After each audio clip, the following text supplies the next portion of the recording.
Hello அறிவு, எப்படி இருக்கீங்க?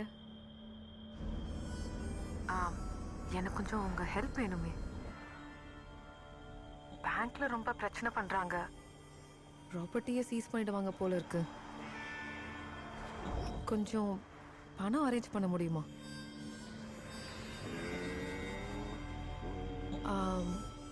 1 மில்லியன். இப்போதைக்கு ஒரு 200,000 இருந்தா மேனேஜ் பண்ணிடலாம்.